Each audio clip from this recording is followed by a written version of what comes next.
Yeah, well, my mother was working here as an usherette, and she used to give me her comps, and I'd come in and see stuff that she had comps for in the rep season usually.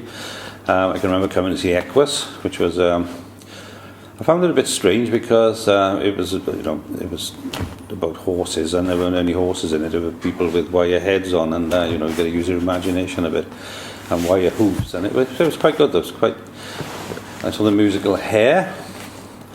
And the odd farce, there were always farces on, and that's when I became aware of the theatre. My mother was an usherette here, and she worked here for about 10 years before I started. And she was the old school usherette carrying the tray of ice cream. They don't do that anymore now. They got to wheel everything around. But yeah, it was her that suggested I came here because I was having trouble paying off my car. And I needed a bit of extra money, so I came in just for the panto to work the panto. But I ended up coming in a little bit earlier and working on the Abbey Players' first ever production here, which was how to succeed in business without even trying, or without really trying. I came here originally as a follow spot operator, and it was really the easiest job. You just turn the light on and point it at whoever's walking around, And when they go off, there's a little shutter you pull down over the light and pull it back up when they come back on. It wasn't rocket science. And that was my first ever job. And I think the second panto I did here, which was Robinson Crusoe, I worked at the lighting board. I'd learned how to program the lighting board by then, which is all manual. In those days, nothing digital. And I did the lighting. Yeah. And I think it was 5 pantos in a row I worked before leaving and going to work in London. My first panto was Aladdin, and it was Anne Aston who was in The Golden Shot. She was like the Bob Monkhouse's side. Was it Bob Monkhouse back then? I can't remember. Yeah, Bob Monkhouse's sidekick, and she was like the female presenter on that. And Ivor Emanuel, who was a famous Welsh singer, and they were the 2 stars. There was a guy playing Dame called Freddie Lees, who I went on to work many shows with over the years. He was a bit of a favourite in Swansea, and he played Widow Twanky, very old school dame. He was really good. I said, the first panto I did was Aladdin. The last time I did Aladdin here, there was 3D projection. The genie, you had to put 3D glasses on, and the genie used to fly around the auditorium and stuff. And when Aladdin opened the cave door, all these bats flew out. It was really incredible. Back then, the cave was a hole in the cloth, and Ivor Emanuel stood up the top of a step ladder. He climbed up the step ladder and spoke through the hole in it. And he didn't have a microphone on because he didn't have radio mics in those days, so he had to shout into the hole in the cloth at the back of the stage and try and project and make us believe that Aladdin was locked in a cave. It's much easier when you've got projection because obviously the bats fly out and the big noise of the stone rolling in front of the door. You didn't have any of that back then. Back then, the pantomimes used to run right into March. I think it was like Easter. I know I've worked a panto at Easter in here. And once the kids went back to school after Christmas, the panto used to open on Boxing Day, and while the kids were off school, we'd have 2 shows a day. But once they went back into school, we'd only have like 2 midweek matinees, which would be mostly for elderly people, and they'd come from all over. There'd be buses outside, and we'd have another matinee on a Sunday. No show another matinee on a Saturday, sorry. No show Sunday, no show Monday. Back open Tuesday. So a lot less shows in a week, but the panto ran for much longer. Nowadays there's 2 and sometimes 3 shows in a day. It's really hard work, and they compress it all into a short space of time. It was better back then because you actually got to know people. If you're working with them for 3 months, you really get to know them. And not so much if you're just working, 4 weeks or 3 weeks sometimes. You don't get to know them very well. You don't have time to get to know them. So once the panto finished, which would have been beginning of March, there was a gap of about 2 months before the rep season started, and at that time they took in touring stuff. And Welsh National Opera always used to do a spring tour and an autumn tour, and I was quite surprised at the size of Welsh National Opera. I mean, they used to turn up with 10 articulated lorries, and they wouldn't do the same show 2 days running because the singers couldn't sing the same show 2 days running. So we'd have to take it down and set the next one up, and then in the middle we'd have one show, and when it came to the 4th day we'd go back to the first show, and the 5th day would be the second show again, and yeah, the scenery and the lights, and it was incredible, massive scale, and a huge orchestra back then, full symphony orchestra in the orchestra pit. And we'd have the same for the ballet company. We used to get Northern Ballet coming in every spring, and that was with a full symphony orchestra and massive sets, and again articulated lorries, and they'd be here for the whole week. Fantastic. You don't see anything like that coming here these days, you know. Because you'd have a massive chorus. Yeah, they're still pretty big. All depends what the opera is, but some of them got massive choruses. And they'd start singing sometimes if they're supposed to be here. Somebody's coming, you know, they'd all come in from somewhere, they'd be out in the prop room singing, you know, with all the doors open, and you could hear them in the distance. It was ridiculous. You know, there's no technology involved there, bar opening the door and sending people further away to sing, you know. It was that's what it was like. And they'd move a bit closer for the next bit of the song, and then they'd finally be on the stage, you know, and they'd be there in the room with you, kind of thing, you know. But that was quite funny. And I can remember there was a fire in one, supposed to be a fire in one scene, and something burning. And my job was to wave a stick with a torn rag on the end in front of a light. And the light had a half yellow and half red gel in it, and I waved the stick in front of the light and made it flicker. And that's what it was like back then, you know. If it was going to thunder, you had a big sheet. Showed my age now. You'd have stage managers, and you'd have somebody in the wing with you. The assistant stage manager would cue you for stuff like that. Yeah, you'd have, and the deputy stage manager follows the score. You know, they do everything by the score, the orchestral score. You've got to be able to read music to be a deputy stage manager for Welsh National Opera, and they would follow the score and cue everything from that. Yeah, it's incredible. Once the bus station closed, we used to use that as a scenery store then, and anything that was, it was great then after there's such a small stage, we used to just roll everything out across the road, you know, into the bus station. And that made life easier for us, that did, because we didn't have to actually dismantle everything to store it. We could just wheel it out to the door and push it across the road. So during the spring, usually after the Welsh National Opera, we'd have Northern Ballet come in back in those days, and they'd come in again with 2 articulated lorries the day before the show starts. So we'd have a day of production and then finish off the following day, and it would open on the Tuesday night. Again with a full symphony orchestra in the orchestra pit. Big cast and massive sets on the stage, you know, their own lighting and everything. And it's an interesting fact that the conductor of the orchestra actually conducts to the dance rather than the other way around, you know. They don't dance to the music, they play the music to the dance. So if a ballet dancer's up in the air, when he lands, that's, you know, the conductor would conduct the orchestra in that way. These days, smaller ballet companies are using tracks. They've got to dance to the music, which is slightly different. Yeah, I can remember when I first came here for an interview, as it was.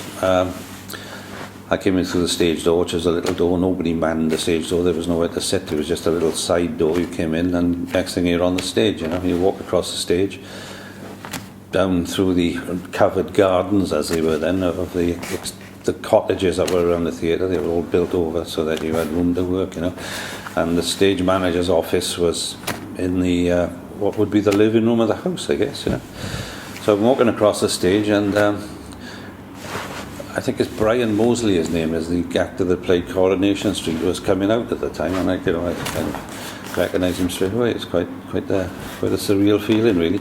He was in a player at the time, and I went out into the office, and I had my brief interview with Con Murphy, the then stage manager, who was watching TV at the time and interviewing me about the job. And he said, "Yes, you know, start Monday." He said that was it. And I came in Monday, and that was that.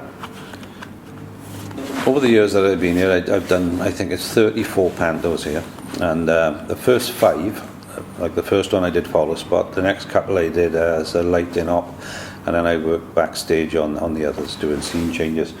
I also, during that first 5 years I was here, for the last couple of years I kind of was assistant sound to a guy called Adam Nix, who was a sound engineer, and I worked on Jesus Christ Superstar, and I did Annie myself when he went away on holiday, so I did a musical.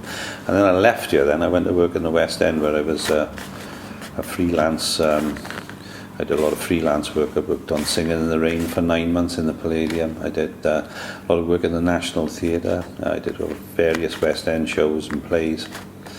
And then the job came up here because Adam had left and the position of sound operator was going. So I applied for it. And I got interviewed by the then administrator, who was Sean Keir. And he gave me the job. And I started here for the pantomime, which would have been Bobby Crush's panto. I can't remember which one it was, Dick Whittington, at the end of 1987. And I worked here right up until 2013, doing I think 28 consecutive pantos, all on sound. Things have changed a lot since in pantos, especially since I first worked here. Like, for instance, Aladdin with Anne Aston, you'd have an overture, and then the curtain would go up. You'd have the dancers on doing a spot.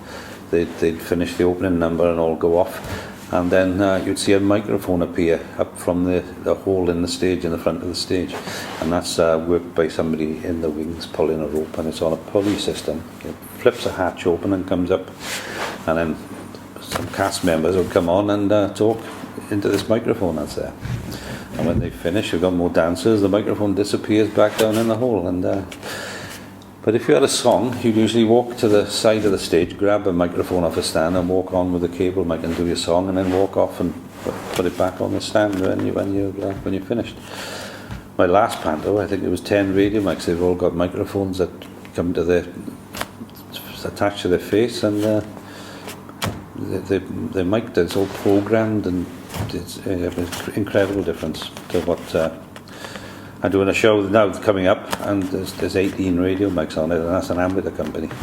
You know, they wouldn't have had a radio mic anywhere near them years ago, Swansea Amateurs. I can remember one panto we did, and it was boxing afternoon, and about 20 minutes into the show there's a complete and utter power cut. I mean, nothing, the sound's gone, all the lights have gone, and the emergency power kicks in, which is a big stack of batteries in the basement, and that automatically comes on so people can see if they need to leave, you know. And that's all, all the lights, that's all is lit. There's nothing on the stage, and just these emergency lights in the auditorium, and the cast are still on stage, and nobody can hear them anymore now because there's no sound. So as entertainers, old entertainers were in those days, two of them went off stage and wheeled on this upright piano, and they just sat there and played songs until the power came on. And then they wheeled it back off and carried on with the panto, which was fantastic. I can remember when we did Grease, was the wheel coming off the car to carry on the things that go wrong, because the crew used to push this Cadillac on with Sandy, and manufactured by some company, and it had two front seats, a steering wheel. It had this proper rack and pinion steering thing, no power of its own, but it had a handbrake to stop it. Really heavy car, man. And it had a low back seat in it, which used to hide 3 werewolves, because they used to come out in one of the songs and do backing vocals, you know. Alone at the Drive-In movie, which isn't in the film. But they pushed this car on, the crew. We used to do it with 3 or 4 of them, and push this car on, and turns and comes towards the front of the stage, and the actor had to pull the brake to stop it rolling off the edge of the stage. You know? And one day they could see the car turning, and the front wheel carried on going. You know, the wheel just went straight across the stage and off the other side. And they managed to stop the car wobbling. That was quite funny. And they got to do this whole scene then with a song, and Sandy storms off and the car's wobbling as she gets out of it, because it's on 3 wheels. It's funny. But that car cost about 10 grand. And to have a metal frame car made like that, 10 grand. And when I first started here, the theatre was much different to what it is today. Like if the gods were open for panto and opera, there was a different entrance. You came in a different way for the gods. There was a different door, and you came up the flight of steps, and you were above the theatre in general. You couldn't get to any of the bars or anything from up there. It was completely isolated at the top of the gods. There was a technical route, but for you to come in and with a ticket, you came in a different door altogether, and often the gods weren't open. There was also a centre gangway in the stalls. There's two gangways there now, and a centre block, but there used to be a centre gangway. And the stage was higher and rigged, and a lot shallower. So it's only 35 feet deep, the stage now. I think it's 55 feet deep. And during the Babes in the Wood pantomime with Windsor Davies and Melvin Hayes, they rebuilt the new fly tower around. They built a new fly tower around the old one, and that was standing virtually while the show was going on. And then when that panto finished, it closed for 9 months, and they demolished all backstage and rebuilt it. Incredible. The old theatre had one shower, which was in the crew room, and anybody who wanted a shower had to use that. No ensuite toilets. There was a toilet upstairs and a toilet downstairs, and now most of the dressing rooms have got toilets. They completely rebuilt. It's a different experience coming to this theatre now to what it was back in the days before it was rebuilt. We had, I think it was one or two houses. Yeah, two houses, because Griff will remember his office was down there, his marketing office. And next door to that then was the stage manager's office. And the wardrobe was upstairs, the costume store was upstairs. And what would have been the back gardens, which would have come this way, were joined onto the theatre with a covered roof with like skylights in it. You know? And that was our workshop. If we made anything for the rep, because it was all in-house. If we made anything like that, I made a radiator once that could fly, because there was a thing in the show, a farce, and it had to fly out the radiator for some reason. I don't know why. I don't know why. Because these big radiators were too heavy to fly. I had to make a replica one out of wood, and me and this other guy, Brian Martin, we both made this radiator. There's a picture of me somewhere making that with a cigarette in my mouth. There's a smoke back then. Yeah, it's incredible. And these houses, yeah, they would have been contemporary, compulsory purchased. I think the curry house was long gone because it was on the other side of the road, I think. And then this road here had the old houses on. It was another set of rebuilding, because they hadn't done front of house then. They'd only done backstage, so none of this was here then. And while I was in London, this was done in 85, 86. And when I came back then, there were 5 bars here, which was incredible. Yeah. And all 5 bars used to be open for Welsh National Opera. So there was a circle bar, and that was the only bar. There was a sweet shop downstairs, what they called the kiosk, and that was all. And the auditorium doors used to open out onto the street. 2 back ones, the one on the side over there, and the one down the bottom used to open out right onto the street, in between the theatre and the old bus station. One of the last in-house productions we did here was Grease, and there was a company called Parker Productions, and the Grand put it on as a co-production, and it toured for 2 years. A completely unknown cast. Tamsin Outhwaite was in it. She was, I think, 19 at the time, and that was one of her first professional jobs, and she did that 2 years running, and it toured the UK. And during its first tour, the Grease Mega Mix came into the charts, and I really don't know if that was a coincidence or because Grease was selling out around the UK every week. But the Grease Mega Mix came out, and we toured it again the following year. And the next thing, we didn't have the rights for it anymore then, and the next thing it's in the West End and revamped and touring again with a bigger production, you know. So I think we probably started all that off here. And there was a musical of it that came here, and it didn't do all that well. And the thing used to let the musical down was they didn't have the updated songs in it, because they updated lots of songs, and they weren't allowed to put them in the musical at the time. Do you know the difference between a single purchase and a double purchase flying system? It's the way the steel cables come off the bar. You obviously notice them. They go all the way up in the grid, all the way down, and down to a cradle, right? And on a single purchase, they're attached to the top of the cradle. So the cradle moves and whatever's on the stage moves, right? At the same time. On a double purchase, they go around and they're slung underneath the cable, and they go back up and they're fixed to the wall, right? So when the cradle flies out, it takes up the slack twice the speed, right? And it's also you only need half the travel. So all the flying bars, they don't come all the way down to the stage as they do here. It's a single purchase here. With a double purchase, they're probably halfway up.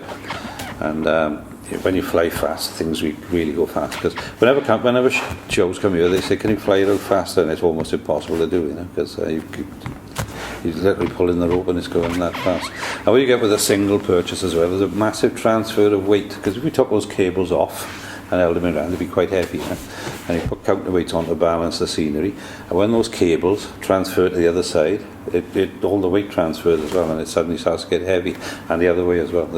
There's a little tip in balance, and you don't get that with a double purchase either. Double purchase is much more expensive to put in. Single purchase is cheaper, but a lot of them, I think it's cheaper because all the cradles have got double pulleys in and stuff, you know, and they haven't with this, they're just ropes tied on the ends of them. But, I was working for a company in London, right, and they used to design safety curtains, and I used to put shows in and stuff with them, you know. And they had to put a safety curtain in a theatre in London, and there wasn't enough headroom to take the curtain out. So the guy designed a safety curtain that was half single purchase and half double purchase. So you had the curtain was in two halves, like just one behind the other really, but touching, and it was sealed. And when they flew it, the single purchase one went out slowly, and the double purchase one went out fast. And that headroom was all they had to stack the two bits in. And when they dropped in, then they dropped in as a whole curtain. And back, incredible bit of design that is. And there was one thing we flew, right, and he wanted it further on stage, and it was hard work, right, because the weights were already on it. We used to have to drag it all and hang on the bar and pull the wires across, all very dangerous, because it would, you know, all the crew were hanging on things. So we moved it on 2 inches, took ages, and took it back out. And Con came back out, and he had a look at it, and he said, "No, it's still not on far enough." He said, "Oh, fuck."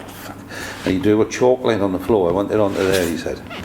So when he went, I rubbed the chalk line out and moved it to the bottom of where the scenery already was. And then when he came back out, he said, "That's much better," he said.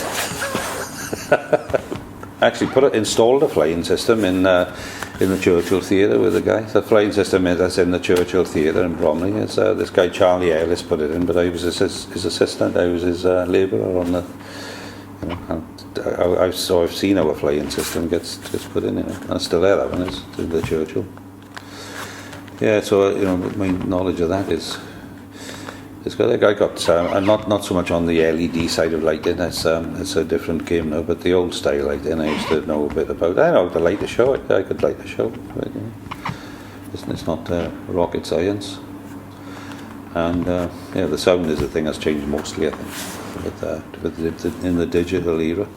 Yeah, it's. I used to have like 2 stacks of cases next to the sound desk out there in the auditorium, full of reverb units, tape units, playback, and all different kinds of stuff.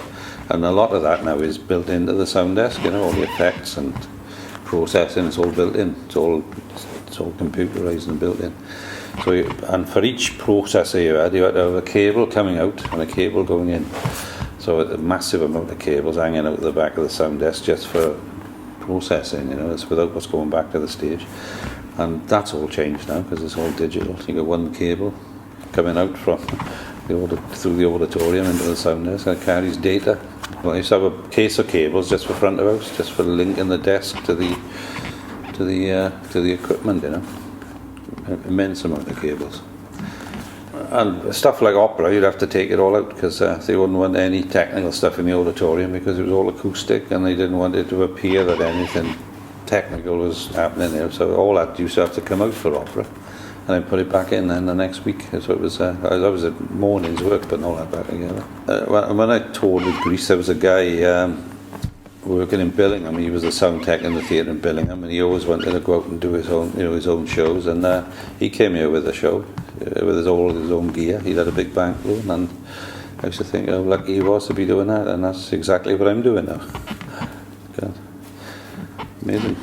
I was looking at a video yesterday about a party. It looks like a nightclub. There's a party on the stage with the bloody lights and dancing and music going and all stuff happening. It was like a nightclub backstage. I went down, we used to have the panto party.